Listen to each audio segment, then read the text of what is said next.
আজকে 2টা writ petition শুনানি হয়েছে। সোমবার রাতে জরুরি সংবাদ সম্মেলন ডাকে জামায়াতে ইসলামী বাংলাদেশ। জুলাই সনদ বাস্তবায়ন আদেশ, গণঅভ্যুত্থান ও গণভোটের প্রাসঙ্গিকতা উল্লেখ করে অভিযোগ করেন, সংস্কার ও গণভোটের বিষয়ে সকল রাজনৈতিক দল একমত পোষণ করলেও এখন সরকারের ইন্ধনে গণভোট অধ্যাদেশ ও জাতীয় জুলাই সনদ বাস্তবায়ন আদেশ স্থগিত চেয়ে আদালতকে ব্যবহার করা হচ্ছে। আর মাত্র 10 দিন বাকি আছে সংসদ বসার। এত তাড়াহুড়া করে 2 জন আইনজীবীর মাধ্যমে এই রিট পিটিশন দায়ের করে আসলে যারা দায়ের করেছেন তারা কি পেতে চান? আমি স্পষ্ট দেখতে পেয়েছি সরকারের ইন্ধন, কোর্টে দেখতে পেয়েছি সরকারের ইন্ধন, আইনজীবীদের মধ্যে দেখা যাচ্ছে সরকারের ইন্ধন। অতীতে আদালতকে ব্যবহার করে যে সমস্ত রাজনৈতিক সমস্যার সমাধান করার চেষ্টা করা হয়েছে সবগুলো বুমেরাং হয়েছে। মঙ্গলবার রিটের বিষয়ে আদালতে দেয়া সিদ্ধান্ত পর্যবেক্ষণ করে পরবর্তী ব্যবস্থা নেওয়ার কথা জানানো হয় জামায়াতের পক্ষ থেকে।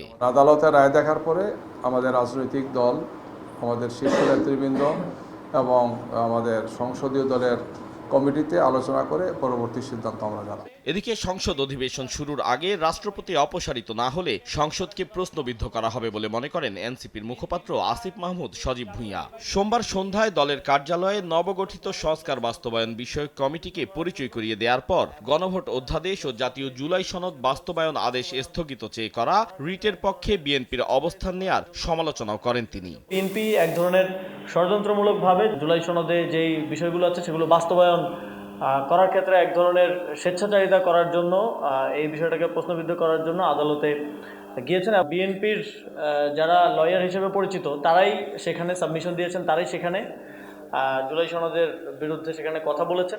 এর আগে চট্টগ্রামে এক আলোচনা সভায় একই ধরনের অভিযোগ তুলে এনসিপির আহ্বায়ক নাহিদ ইসলাম বলেন, আদালতকে রাজনৈতিকভাবে ব্যবহার করা হচ্ছে।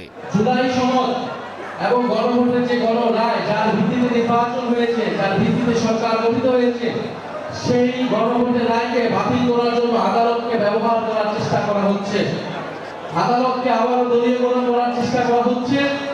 আমরা স্পষ্টভাবে বলতে চাই, আদালতকে যদি রাজনৈতিক এজেন্ডার কারণে, নিজেদের দলীয় এজেন্ডার কারণে ব্যবহার করা হয়, চেষ্টা করা হয়, তার পরিণতি খুবই করুণ হবে।